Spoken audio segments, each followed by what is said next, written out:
Can you hear me? Okay, welcome everybody. I think we start. We are a few minutes late. Between the rain and the General Assembly work is never very easy to be perfectly on time on rendezvous. Scusate se cominciamo con ritardo. As we call it in Italian, but thank you for being here and welcome. You all know why we are here. It's because there has been for several years a project organized in Italy, in Rome, by the Jewish community of Rome and by an organization which is led by Clelia Piperno, who's here with us, which decided to go with a very complicated task, which was to translate in Italian the Talmud. The Talmud, as many of you may know, is a whole summary of different codes that have translated from the oral tradition into the written tradition, all rules and regulation for the Jewish life. So it's not just religious, but it's also economic. It could be about agriculture. It could be about anything. And it's a massive work. It's a massive written work, very complicated because it's a bit cryptic. So what they have decided to do was to develop a software program that would help bringing the translation into Italian. And that has happened. So already some of the books have been translated.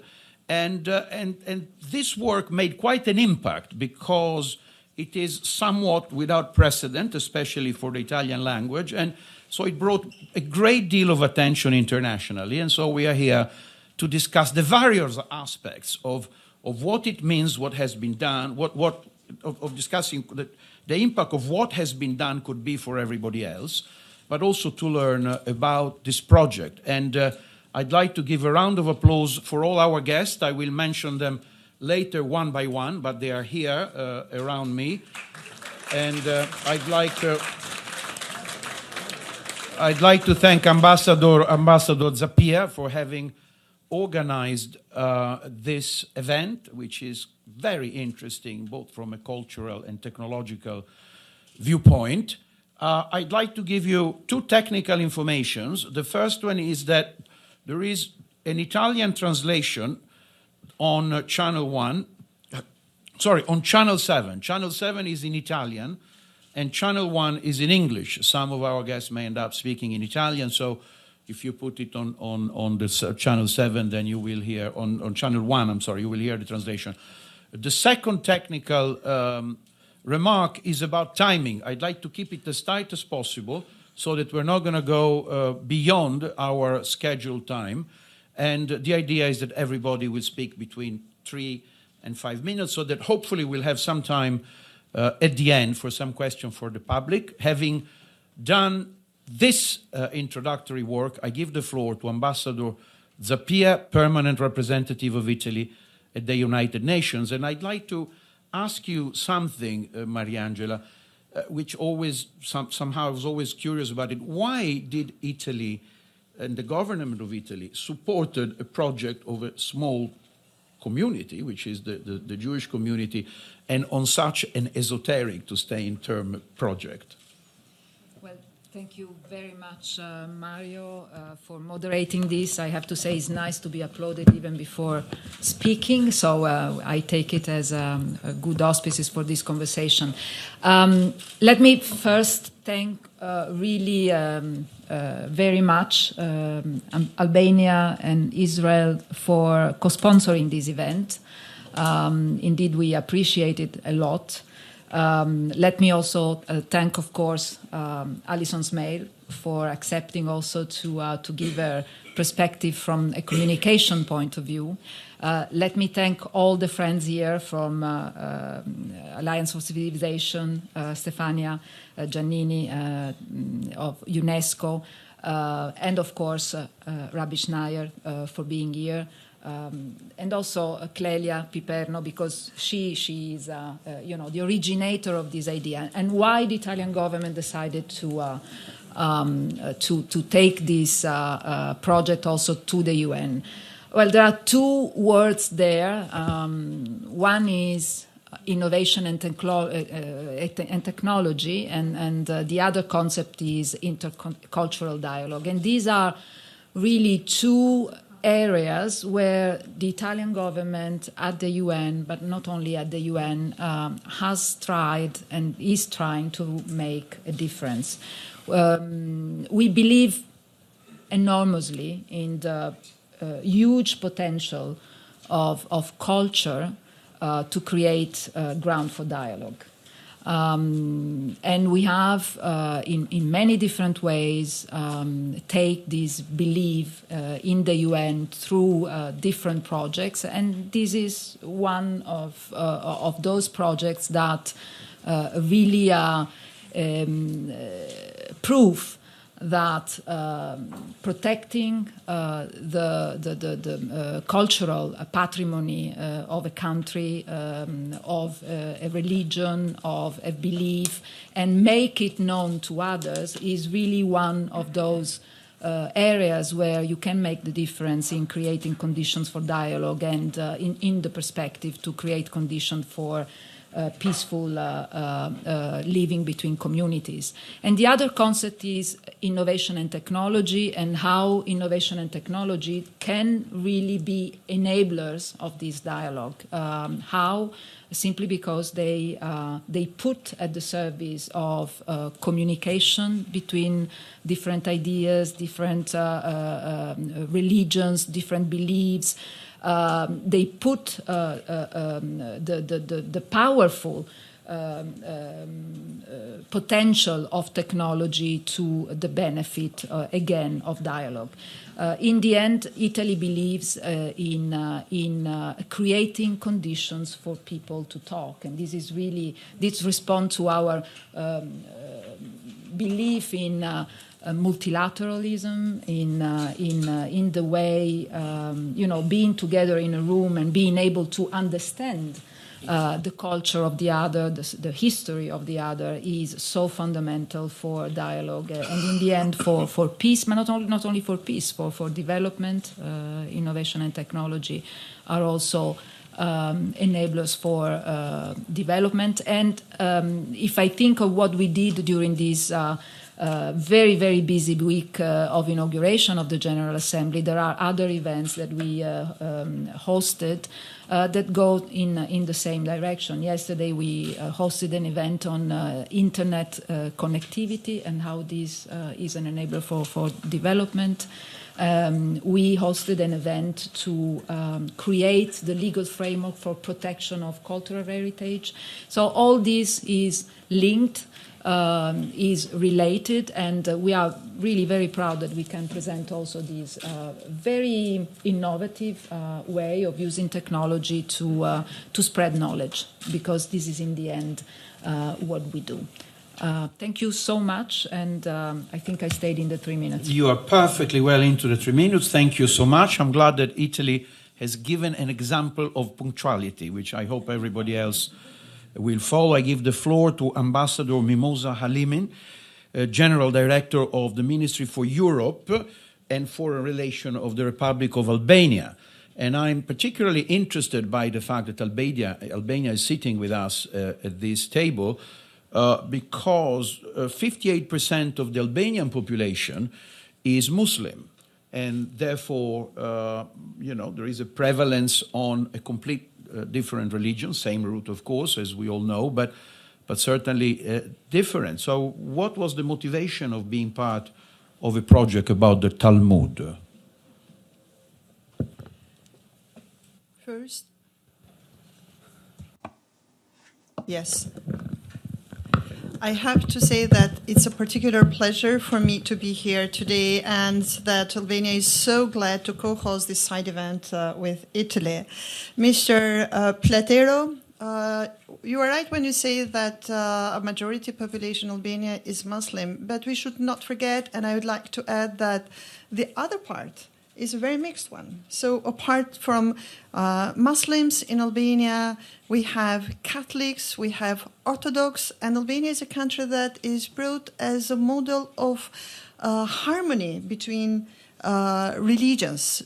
A country where leaders of different faiths cohabitate, cooperate with each other, which is so important in particular these days with the challenges that we are facing. It is because today, in an interconnected world where the conventional media has become less relative due to social media and the speed of communication, it has become a challenge to keep our points of view, our points of reference when it comes to providing the adequate information, especially to young generations. Fascinated by technology and interconnectivity, our youngest are also most vulnerable group targeted by extremist ideologies. And the extremist ideologies found a fertile ground in these vulnerable groups, which, truth to be told, are more inclined to relate to digital information rather than books, to see their language of hate alienating them from the reality and created a distorted image of the others. So if we do not seriously deal with this today, we risk having a generation with broad access to information, to online information in particular, but not necessarily well-educated individuals, unable to filter and analyze the disruptive ideologies and information that is spread everywhere. It is exactly for this reason that the exemplary projects like the Babylonian Talmud translation open a new lane in the venue of intercultural and interfaith dialogue, bringing hope and understanding among people, the right tools to counter prejudice, stereotypical thinking, and discrimination. By doing so, we think that we strengthen our social cohesion, peace, stability, and we also encounter violent extremist tendencies. In this regard, the Albanian government, based also on the formidable history of our religious harmony, has launched for the first time this year a new program for the state school curricula, focusing on education of the new generation of the history and philosophy of Abrahamic religions. The new curricula aims at further empowering schools to provide children since their early age with the necessary information and knowledge on the religion as an important component of our life. It will provide with age-appropriate information, but also with tools and skills to better understand the world, the society, and the role and place of religion in life, always aiming to understand and accept differences, to think critically, and discuss openly and firmly, reject misconceptions and hatred. In this endeavor, we welcome the Talmud Project as a best practice on how the new digital technology gets applied to cultural ventures that encourages not only fruitful dynamics of dialogue and inclusion, but also the opportunity for information access and its usage on other cultural and religious heritage for a wider public. The Talmud Project is an example of how technology can promote inclusion and fuel intercultural dialogue with minorities by making their cultural heritage fully accessible. Furthermore, considering the proximity of our historical connections with Italy and the wide use of Italian language in our country, the Talmud Project provides a golden opportunity to go to know the roots, the core of Judaism, a people with whom Albanian population has had several encounters in dark hours of our European history. True, Albanians have offered shelter and has protected people in need, even without necessarily knowing what was their faith or their belief. So this moment in history has connected forever our people. But in order to strengthen and foster this relation even further, we welcome again the Talmud Project and express our appreciation to the Italian government for supporting it as a valuable contribution, not only in preserving the cultural heritage, but also in building bridges of understanding and lasting peace among our nations. Thank you. Thank you very much. Thank you, Ambassador Halimi. I will give the floor to Ambassador Noah Foreman, Deputy Representative of Israel at the United Nations. We know Technion is sort of a top scientific organization. They did an agreement here in New York with Cornell, and I wonder what they would think, about this project, which has been developed in Italy with its software. And I was wondering whether you're aware if in Israel there are other similar projects. Well, thank you. You hear? Yeah. Well, thank you very much. Thank you very much for inviting me here, and thank you very much for the question. And yes, the answer to your question is yes. Israel is in fact heavily involved in similar projects to the one that we came to talk about today.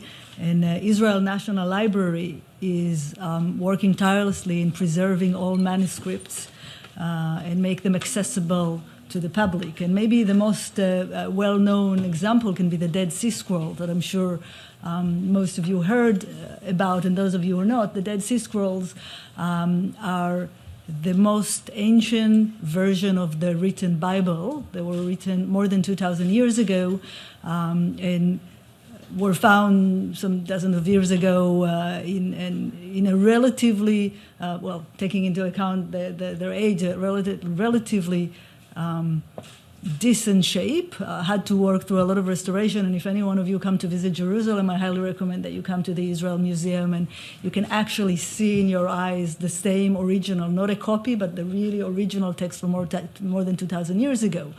But of course, not everyone can come to Israel, not everyone can go to the Israel Museum, and not everyone can see these important texts. So what is being done in Israel is really very similar technology that is used for this project is being implemented in order to upload these into the internet, so people all over the world can benefit and can be exposed to these to the Dead Sea Scrolls. So again, that's just one example, but of course there are many others, because just like the ambassador of Italy said, we do see very big importance in using today's technology to try to preserve these old scripts and try to make them accessible as much as possible to the public. Having said that, I would like to again thank the ambassador and the mission of Israel for initiating this side event this week and also inviting us to co-sponsor it together with Albania. So thank you very much. The Talmud, as was mentioned by our moderator, is a very unique text among the most cultural treasures created throughout history. And it's a text that has become the foundation of Jewish religious practice, tradition, and heritage. It is a text that managed to tie Jewish communities together, whether they were in Baghdad or France, in Yemen or Italy, where some of the oldest Jewish communities in the diaspora still live, and where the Talmud was printed for the very first time in history in Venice in 1520. Jewish scholars traveling from Cordova to Cairo were able to travel with peace in mind, knowing that when they would arrive, they could find a common language with a local Jewish community based on the religious and cultural values of the Talmud. They knew that they would be able to pick up exactly where they left off upon departure from their origin, with the Jewish scholars at their destination. Over the centuries, the world has become familiar with the magnificent text of the Talmud, which encompasses Jewish tradition and holds memories from the days of King David, King Cyrus, Julius Caesar, King Herod, and many others. The Talmud takes these memories and weaves them into a complete framework of the Jewish way of life. This has caught the attention of many scholars, especially in Italy, sometimes with the less desirable result of attempts to censor the text, but always with fascination and great effort to master it. In recent times, we find that the Talmud has retained its place as a source of wisdom and experience, which is being translated to more languages than ever before, and is being taught and learned across all continents. The Babylonian Talmud Translation Project is a great example of how this source of knowledge and heritage can be made accessible through the use of technology, and paves the way for future projects with other cultural treasures. I would like to also thank the National Research Council, the Union of Italian Jewish Communities, and the Italian Rabbinical College for developing this project, and the Italian Presidency of the Councils of Ministries, the Italian Ministry of Education, University and Research, and the National Research Council for supporting it. The combination of advanced technologies and ancient treasures of heritage and history is something that Israel and Italy share. This project is a wonderful example of technology in service of heritage and will surely be the first of many. Thank you. Thank you very much.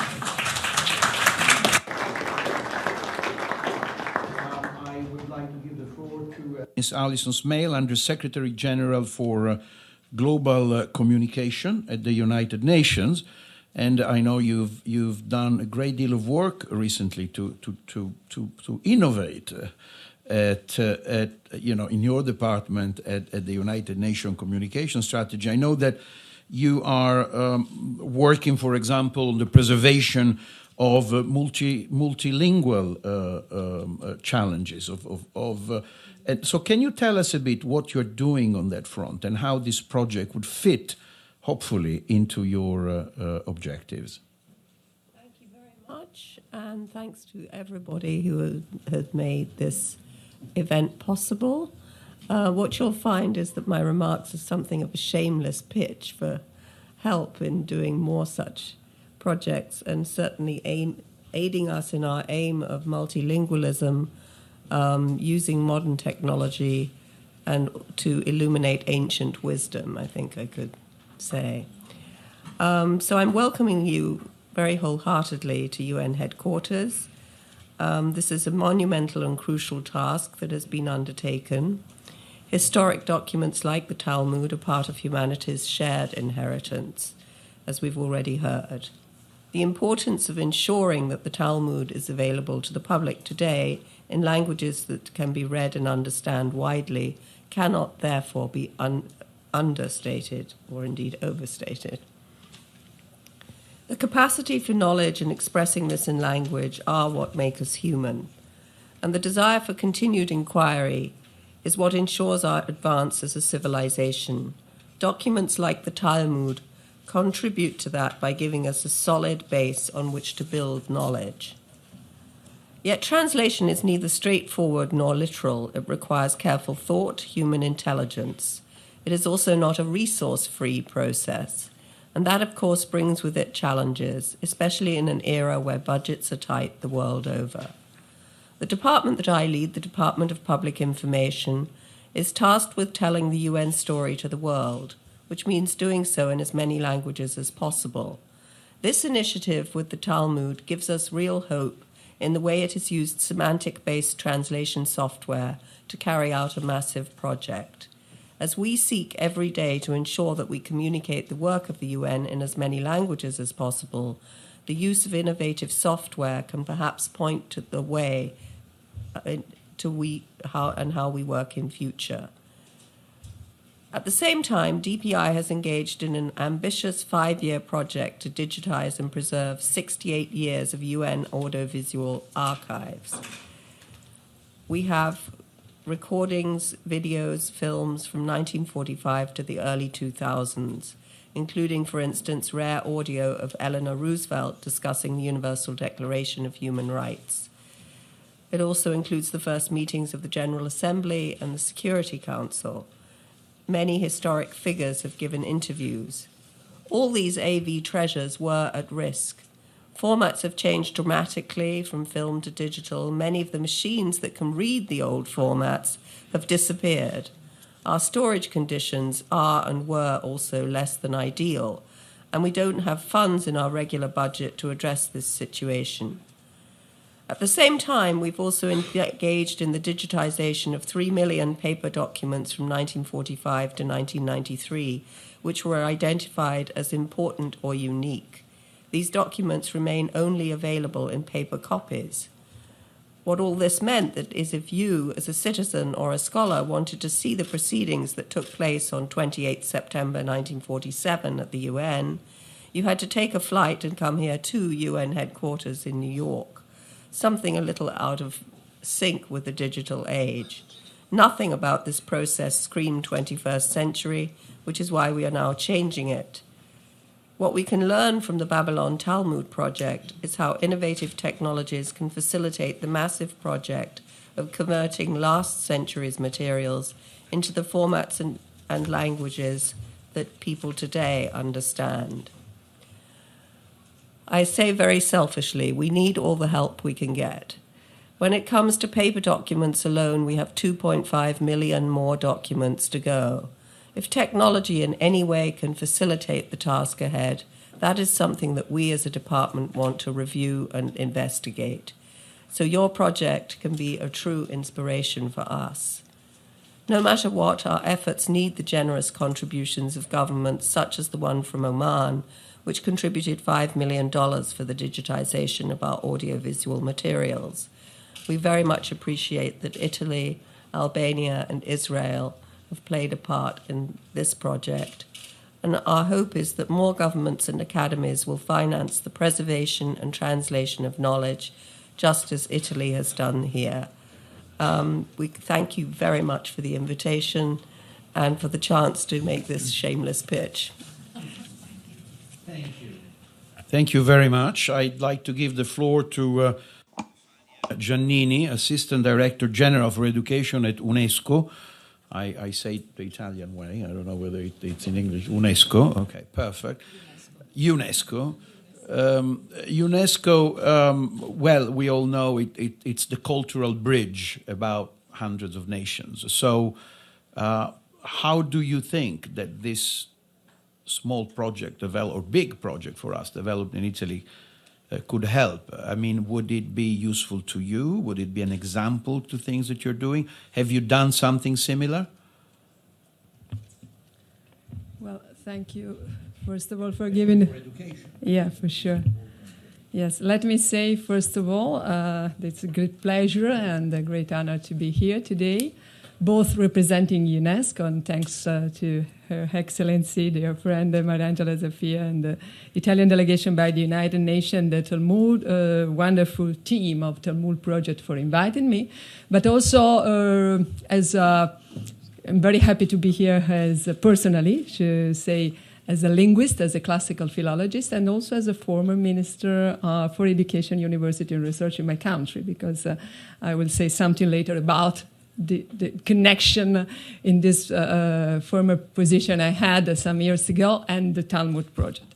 Well, what UNESCO has to do with the Talmud Project, I think it's a very, very UNESCO project because it combines innovation and technology, research-based, in a very innovative, semantic-based, as Her Excellency, the representative of the United States, already mentioned, translation from Aramaic to Italian in this case, but this is the potential to translate in very many other languages. And it combines the cultural dimension, because this relation can guarantee and protect a so important cultural heritage, which is not a question of a minority or a specific country and identity. It's a question of a humanity heritage we must be sure that can reach and be transmitted to next generations.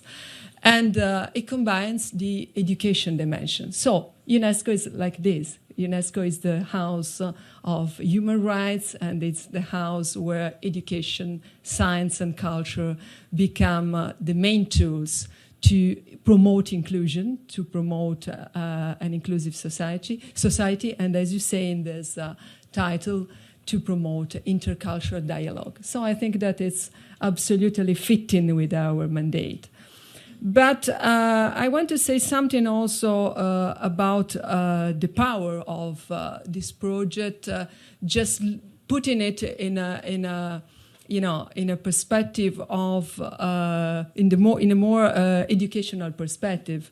Technology today, it's almost obvious to say and to remind all of us, are in effect affecting our daily life in very many ways. For the best and for the worst. And in some way, they can also give to all of us the opportunity to spread a culture of dialogue, of prevention extremism, prevention racism, prevention also anti-Semitism. And as the Secretary General yesterday introducing our UNESCO event against anti-Semitism said, no one burned a terrorist or an extremist but it's something which can happen during the life, because you don't have the knowledge tools to understand the complex society you live in, and you can not be able to respect and to have the right relationship with the other.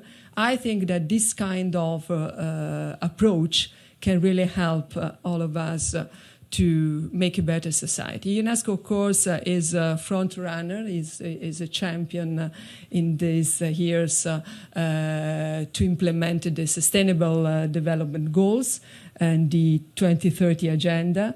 The concept of intercultural dialogue and inclusion is, I should say, the connecting point of the 2030 Agenda. And I think that all the initiatives we are running about teachers training, about changing curriculum, about introducing also at national level a better knowledge of the cultural heritage and the sense of respect, of dignity, is something which has to do both with the UNESCO mandate and Talmud Project.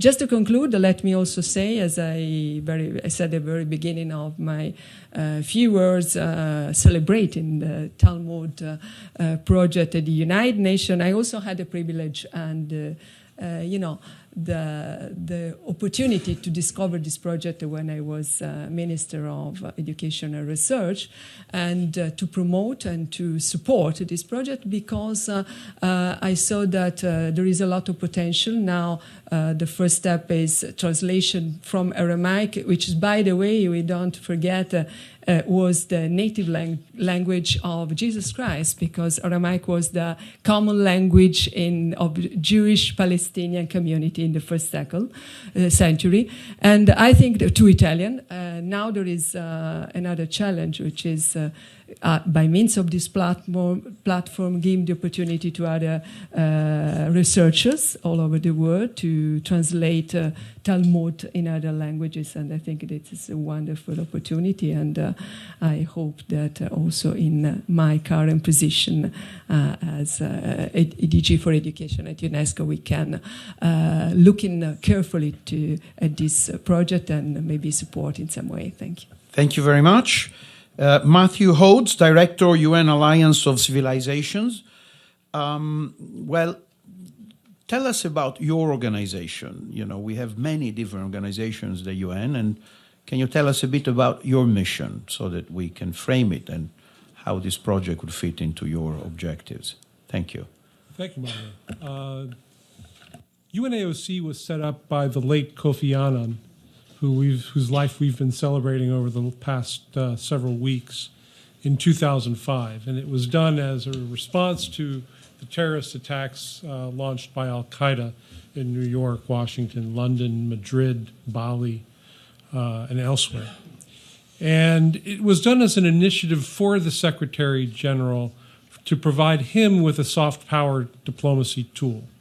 And one of the elements that was most prominent was the interest that Secretary General had in promoting intercultural and interreligious dialogue.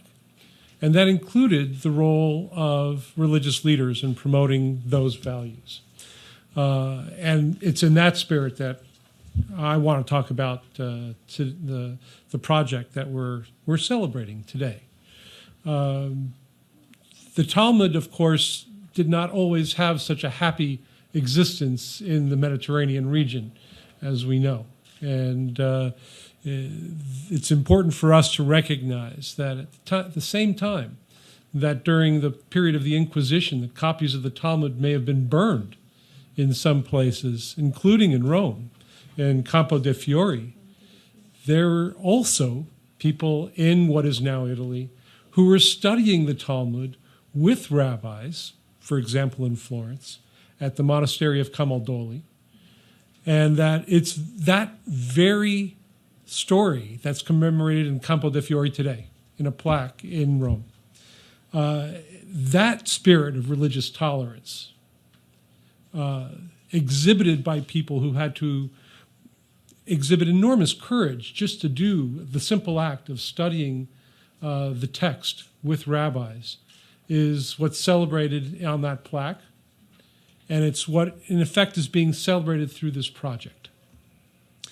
And in that spirit, I want to salute the Italian National Research Council and the Union for Italian Jewish Communities and the Italian Rabbinical College for developing this project. This effort, as Stefania mentioned, the importance of the Aramaic language, translating it from the original Aramaic into Italian, it represents an effort to try to make the past come alive. It can offer a new window of understanding for modern audiences, and by doing so, it gives us a chance to expand the discussion about Jewish values, as Ambassador Furman was talking about how they developed and how they remain relevant not only to Jews, but to our common understanding.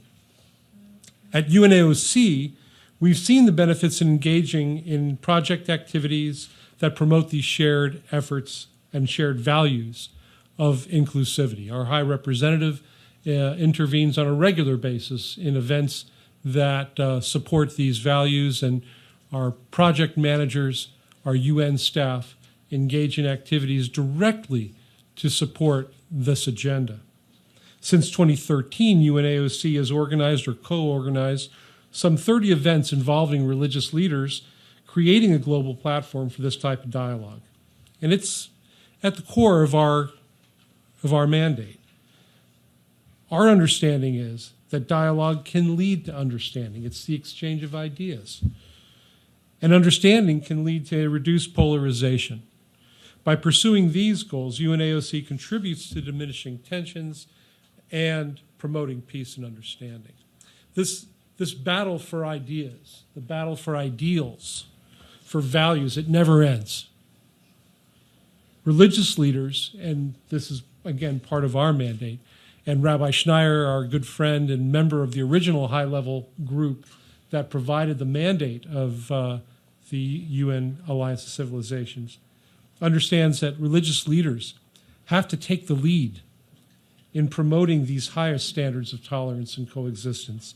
And only through their relentless pursuit of enlightenment can they play their highest role in eliminating the scourge of violent extremism. We at UNAOC stand by those religious leaders as they pursue these goals. And we will always work to support their efforts. We're going to continue to work closely with faith and community leaders who are committed to the prevention of violent extremism through the promotion of intercultural and interreligious dialogue, and empower them to play an effective role. Thank you.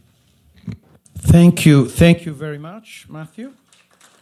And I think I will immediately pick up your appeal, and I will give the floor to the religious leaders, because we want to hear also from them. Gadi Piperno from the Unione Comunità Ebraica Italiane, the Union of the Jewish Community in Italy. Can we address a bit the religious aspect of the Talmud? It's a very ancient text.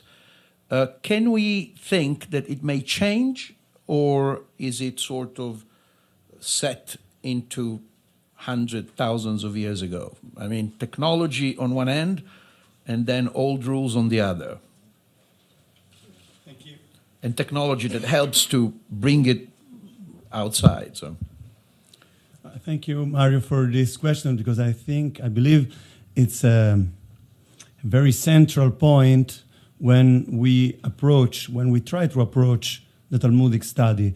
We have to distinguish between the halacha, that is the Jewish law, and the Talmud. While the halacha, the Jewish law, has its own evolution because its law is related to behavior, the Talmud, on the other side, is discussion, is free thought, somehow is brainstorming. While the Talmud is the analysis, the halacha, the Jewish law, is the synthesis. But the Talmud is a living text. When I study with my colleagues or with my students, this is a living text and allow us to go into the discussion between the rabbis, discussion that happened 1,500 years ago, but there are still related to current issues. So, Excellencies, honorable guests, it's a great honor for me to stand here today in this very special venue.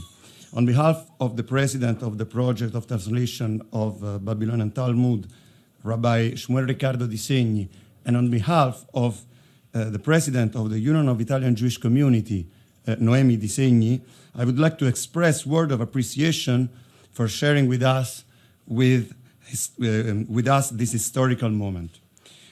The Italian government, the Ministry of Education, University and Research, the National Council of Research, and the Union of Italian Jewish Communities has undertaken this challenging and ambitious project of translating the entire Babylonian Talmud into Italian. When we engage in any activity and try to solve a problem from the Jewish perspective, the Talmud is our starting reference. But why the Talmud? Why is it so important? Let's go back over 1,500 years. Between the 3rd and the 6th century, the Babylonian Jewish community enjoyed a period of relative peace and tolerance. They were given the opportunity to study and consolidate an already multi-millennial culture, and the outcome of this study has crystallized in the writing of the Babylonian Talmud. Religious freedom and the enhancement of the cultural diversity that characterized that period in Babylon are projected into freedom of thought, respect for different opinions that constitute the foundation and the richness of the Talmudic discussion. In many academies scattered throughout the Babylon, the masters of the Talmud discussed the most different aspects of human life, from ethics to family and civil law, science, medicine, and of course, religious practice. But what is very peculiar in the Talmud is the methodology. The dialectical confrontation is always indicated and adopted as a method of study, as a guarantee of respect for the opinions of others, even if they are different and even if they are contrary. Every debate faithfully reflects both the prevailing and the minority thesis. Even today, when we study the Talmud, we generally don't do it alone, but we must be at least two. The study carried out in a group offers an additional guarantee, as it does not allow anyone to close himself in an intellectual isolation that could lead to extremism and fanaticism. A group of study obliges everyone to respect precise rule of discipline, fairness, and self-control. The dialectical model applied in the Talmud is the denial and the rejection of any form of dogmatism and fundamentalism. The paradox is that when two masters of the Talmud discuss something, not even God himself can interfere. In a famous episode, two masters discuss a ritual issue, and God intervenes to support one master against the majority of the others. But the majority of the master replies to God, saying that the Torah is not in heaven, but was given to the human being. And it is the human being who has to manage it, using at best the intellectual faculties at his disposal. Throughout the century, Italy and Italian rabbis had a prominent role in the study of the Talmud. Just to give an example, about 1,000 years ago, Rabbi Natan from Rome wrote the first Talmudic dictionary, the Aruch, and others were written in Italy later over the centuries. The great venture to print the entire Talmud for the first time took place in Venice in the first half of the 16th century. The graphic layout proposed by that edition in pages and columns remained unchanged up to now. and it has been a reference for all the other editions that came later. But the centrality of the Talmud did not escape the attention of the Inquisition, as Mr. Holtz remembered now. And the burning of the Talmud, done in Rome in 1553, is only one of the peaks of a cultural persecution toward this work that lasted for centuries. But nonetheless, the Talmud influenced continental thought in the last century. And we need to acknowledge and value this contribution to the European and Western culture. The Italian government and its agencies have embraced it and granted important support, mindful that this is an important tool in its content and in its methodology, and that it's as well, for the Italian people, the right reference and place where to find not necessarily answers and solutions, but rather the way for a common approach to the problems. We are proud to give the Italian people and scholars such a tool, and we believe that our work can be a message to all the world to believe in culture, to respect free thought, to consider the opinion of the minority as a precious contribution for the decision-making, to be confident in human intellectual faculties, considering them the best mean for problem-solving. We believe as well that it's our profound duty to share this knowledge and at the same time to be able to treasure it and continue to learn and more for each other by exploring, asking, posing questions, and even discussing, but wishing all together to reach a point, because this is the best way to reach peaceful living. Thank you for your attention. Thank you very much. And I'm very glad that you mentioned the fact that when two masters of the Talmud are together, not even God can intervene, because we have a second master sitting next to you. And I think we have a unique opportunity to sort of see whether Rabbi Schneider will agree with his Italian friend. The second master says, amen, amen, amen to everything that has been said. No dissenting opinion. But can it be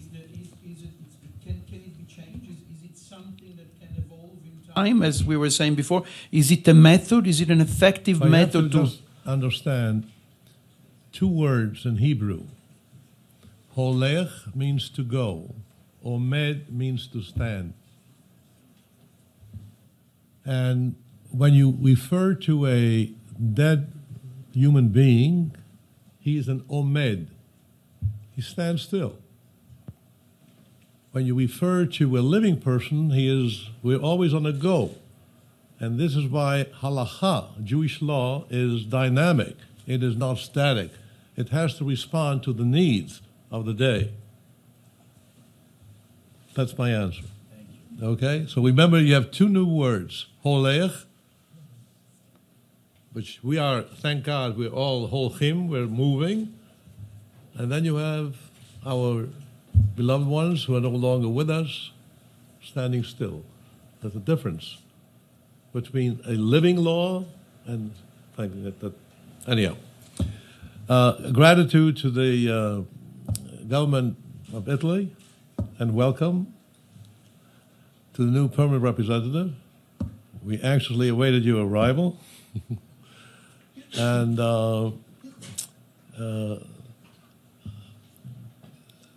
my friend Hose mentioned the Alliance of Civilizations. I wear many hats. Kofi Annan of blessed memory appointed 20 of us on a high-level group. A dialogue among civilizations, not clash among civilizations. And I had some very interesting company.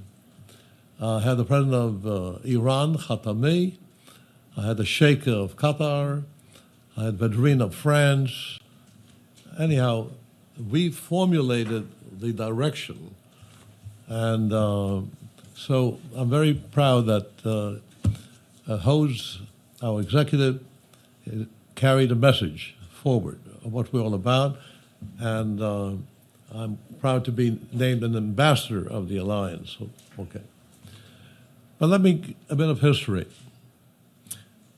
Well, Rabbi mentioned, and you mentioned, the burning of the Talmud in 1553. That followed the creation of the ghetto in 55. And I want all of us to recall a statement by Heinrich Heine, very famous German writer. And Heine said, "Those who burn books will burn human beings. Those who burn books will burn human beings." I personally saw that statement come true. I'm a Holocaust survivor. I saw the burning of my synagogue in Vienna on Kristallnacht, November 9, 10, and then that led to the cremation of my family in Auschwitz. So there was a connection. Burning of books can result into burning of human beings. And again, we've come a long way. We've come a long way. We have to be very candid. Many of the edicts for the anti-Semitism came from popes. There was a battle between Christianity and Judaism in that basis. And here I speak how times have changed. Pope Francis knighted me as his papal knight of St. Sylvester. So we've come a long way in mutual respect, and well, I don't like tolerance. I don't want to be tolerated. That's my refrain. Whenever I speak, I say, don't talk about tolerance. I'm trying to convince the United Nations to change the word from tolerance to mutual acceptance. If you tolerate, you're second-hand. I don't want to be a second-class citizen. Mutual respect, mutual acceptance. And by the way, I want to also pay tribute to the distinguished representative of Albania. I've been to Tirana on many occasions. During the worst time when religion was oppressed for everyone. And then following Berisha and everyone else. But it should be noted, that small country Albania, mostly Muslim, that also has Greek Orthodox and Catholic. Some of the Viennese Jews who had to flee found haven in Albania. Should be remembered. And my Israeli colleague, as you heard, there was also a Jerusalem Talmud.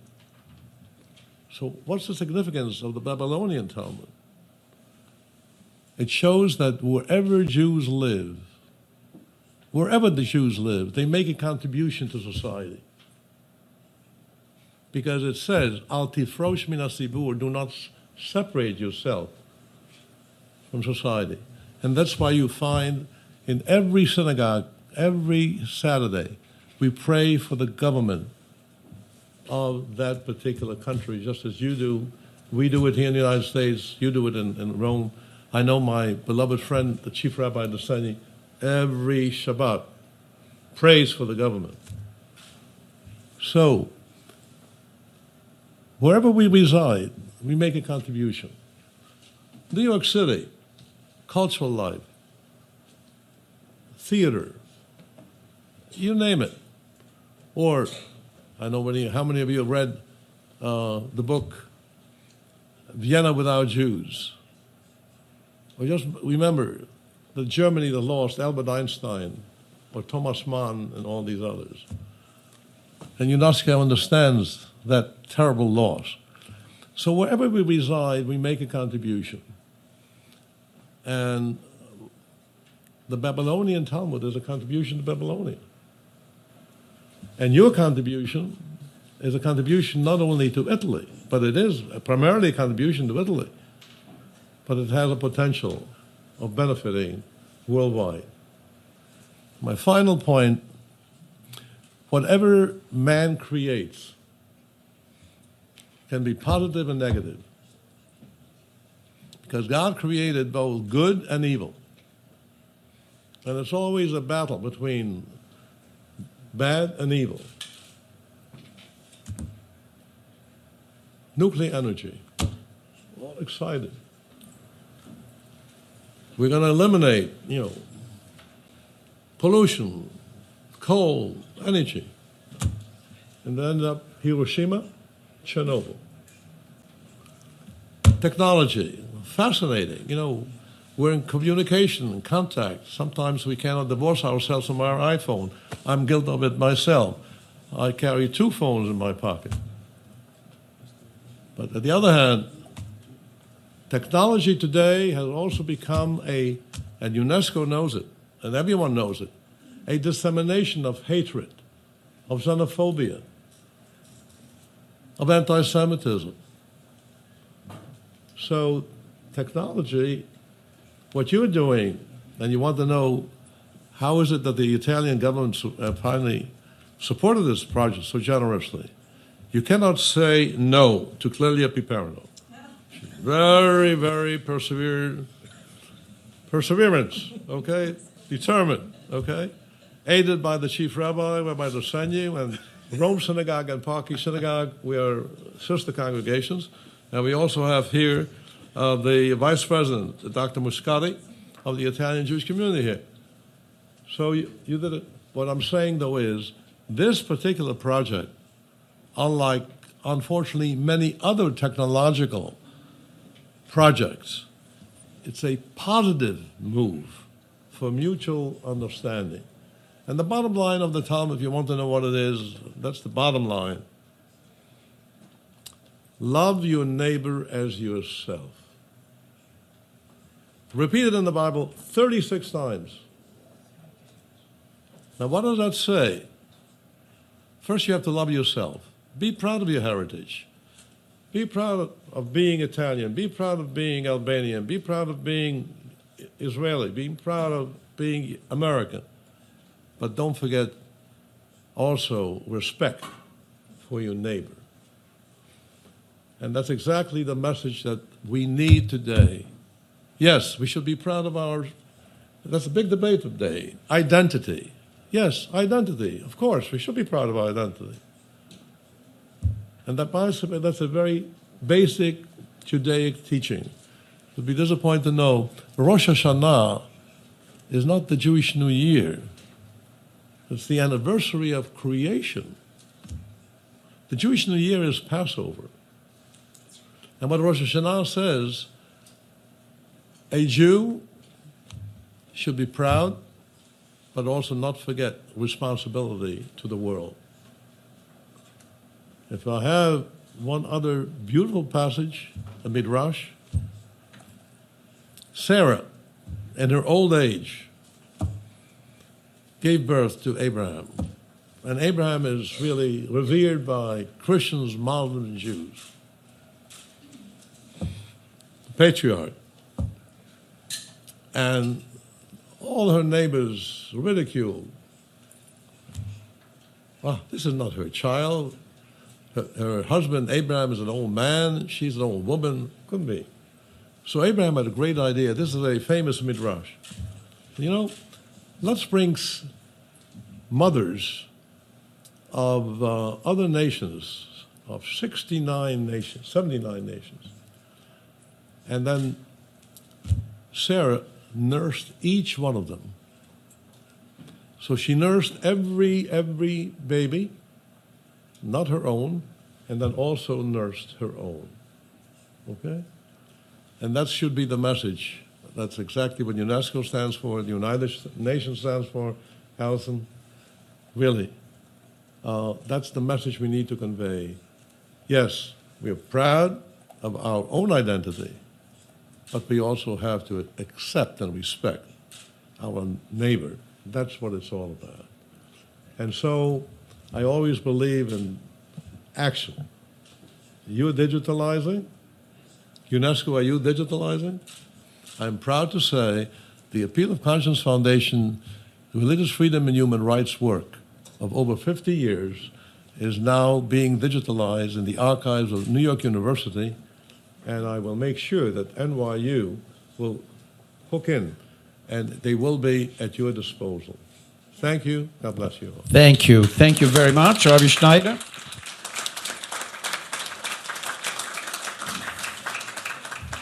And here is the floor to Clelia Piperno. Clelia, we don't have to have some questions, so the floor is yours with responsibility. Mi sento. Innanzitutto.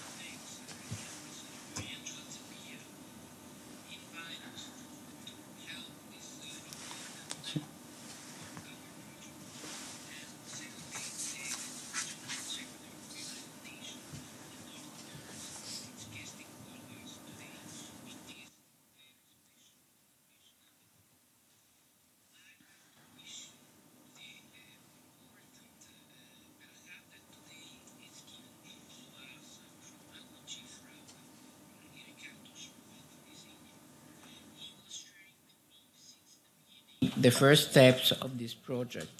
And he was trusting me, not only because no one can say no to Clelia, but because he thinks that it was a good idea and that we can support each other in managing the success of the project. And thirdly, I beg your pardon if I feel so much emotion that I ask you if I can go on in Italian, which is my native language and in which we are translating the Talmud.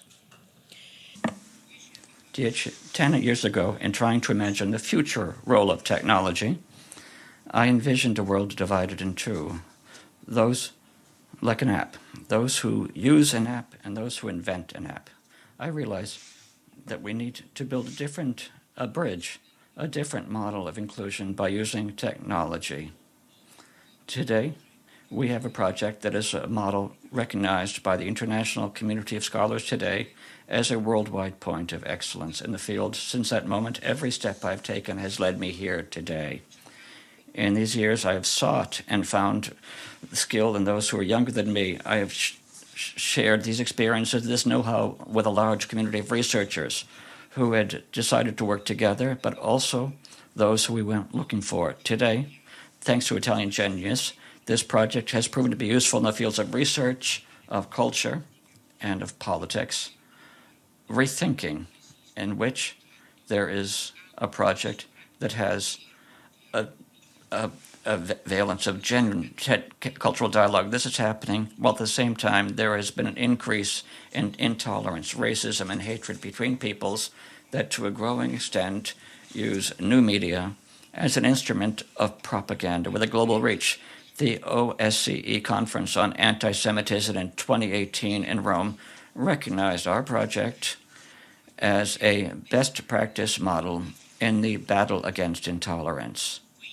So I have a different vision of technology from what we think of and we see in the media today. For me, technology is an instrument that can close the divide between peoples and communities.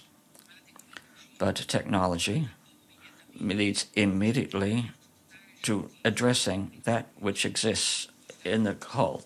The Talmud contains much more than the teachings of the Jewish masters of rules and regulations. It embodies the Jewish attitude work, our spirit, our heart, our mind and desires, our logic, practicality, and conflictuality without ideological abstractions. There is no room for ideologies in the Talmud. There is a room only for dialogue. The Talmud is a constant examination, a tango without sad movements. This is why the Talmud constitutes our Western identity and is valid for the whole world. The translation of the Talmud, in addition to being a great cultural project, allows us to restore to the world, as has been pointed out, a great heritage, destroyed heritage. This concept of transformation led to a brand new kind of software from intuition able to meet the challenge to translate into a modern language a complex text, a syncretic text consisting only of consonants without punctuation, the Aramaic of the Talmud. But what is an ID? How is a project of this kind born? It is born from an intuition or from a vision. I think it is born from a vision. The vision accompanied by tenacity. The die is a mere gratification that each of us can receive from his ego every day. In these years, we have built a treasure of many experiences and a great quantity of dialogue. We have developed unique skills that allow us to affirm our ability to address even the most complex challenges, such as the translation of the Babylonian Talmud into every language and the translation of any other ancient text. Let us not forget all that regards us, not only as a community in terms of the connection of religious values, but as humanity. The Quran, for example, and ancient Sanskrit texts as well. The Talmud consists of 5,422 pages, of which we have to date translated about 60%, with a reliability of 80.72%, the highest possible. An average of 41 new notes are created for the understanding of 35 new glossary entries that is today amounted to the considerable number of 193,243 sentences translated, the greatest number to today ever reached. For an Aramaic text, this translation is an important sign of a fact that fortunately nobody can deny. The Italian government has transformed an idea into a global project. The Italian government decided to support a best practice and to transform it into a global challenge. Let us not forget this, because without that support, we wouldn't be here today. I mentioned earlier the latent but already clear signals of a return to intolerance, racism, and the culture of hatred between peoples. I think it is our duty to say here, forcefully, that the road we have embarked upon is still long, despite the incredible efforts we have all already made to counter every form of prejudice. In this context, our work, which makes available to a wider contemporary understanding the cultural and social contents and models inherent to ancient texts, can rightfully play the role of accelerator of dialogue building and study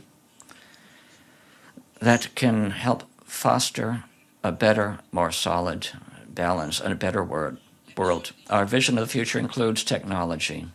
This project is not a good or evil. It is an instrument, our instrument, that allows us to project ourselves into the present of the moment in which it is uttered. But we must also realize that technology today makes us realize that the last letter of today becomes the first letter of tomorrow.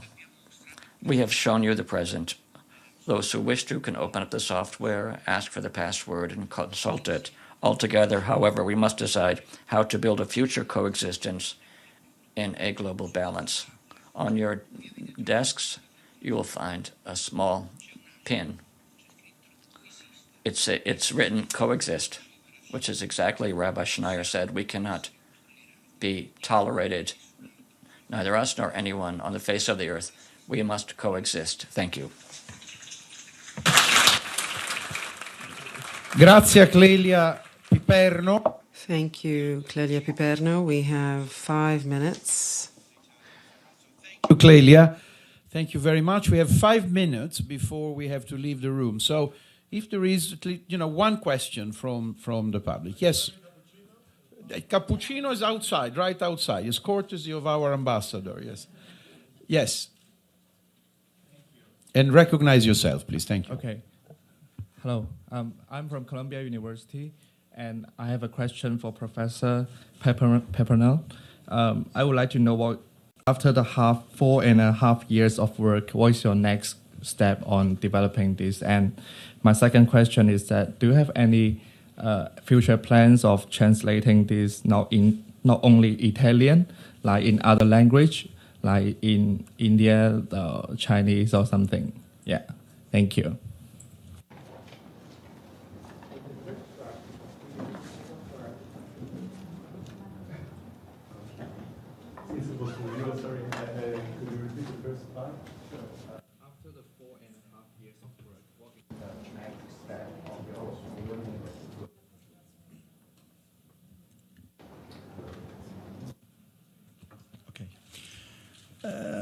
difficult to say because now we are going on in the translation. We have already finished 3 tractates, and we are going on to the 4th. And as Professor Piperno told us, we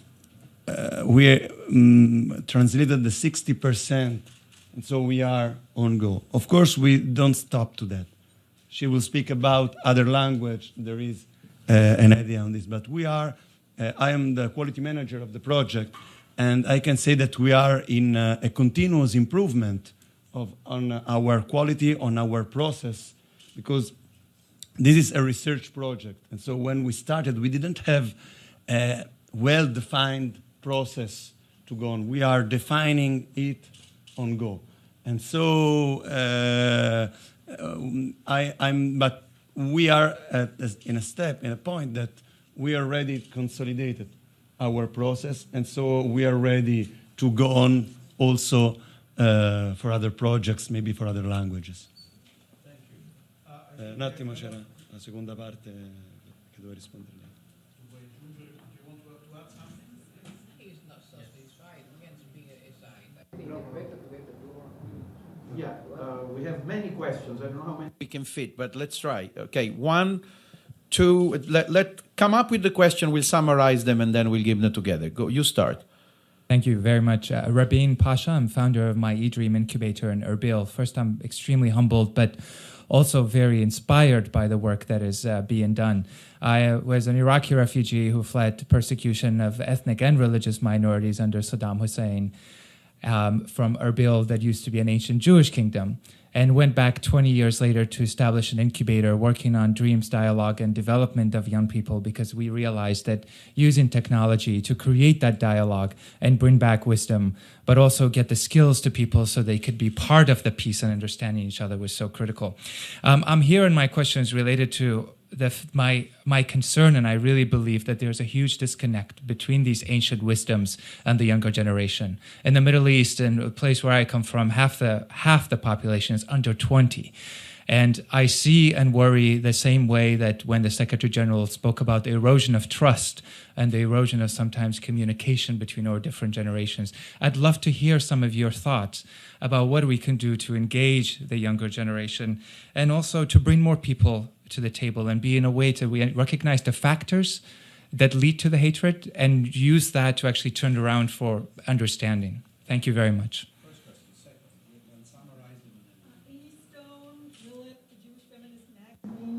And following up on the huge disconnect, Rabbi Shapir mentioned the masters. Now, there were no women masters. There was no hashtag #MeToo. I want to know whether this current translation will help resolve issues, religious issues between men and women, and hopefully can be a model to extend this to other cultures' holy books. So my question, Alexei Karanowska, the Institute for Digital Archaeology and the University of Oxford. So my question is actually very much related to the gentleman behind me.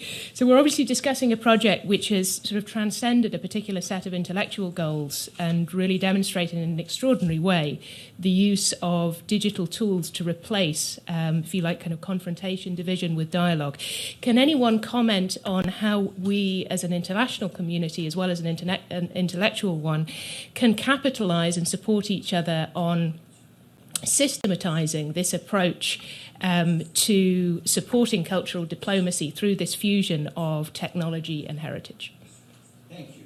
So there are 3 different questions. I think that I would split it in 2, and I would ask the rabbis to answer the first one, and the second one, how do we keep younger generation attached to older traditions, and would this help, this new translation, to bring forward relationship between men and women? I don't know which specific difficulties you were identifying, but in the relationship in the Bible, I mean, is there what do you want to be more precise about that? For Jewish ways of life, and over the centuries, the men have been deciding what that was. Okay, so I would ask Rabbi Schneider to address this question, and about the younger generation, I would ask Rabbi Piperno. In Judaism, we pay respects not only to the patriarchs, but to our matriarchs. Sarah, Rachel, Leah. And it's very interesting. Sorry, we have to be very quick with the answer. All right. Well, then I gave the answer. All right? We respect our matriarchs and our patriarchs. Now, you have differences of opinion among the rabbis, but the basic line is respect for every human being, whether man, woman, one's own people, or any of God's children. That's the basic message. Thank you.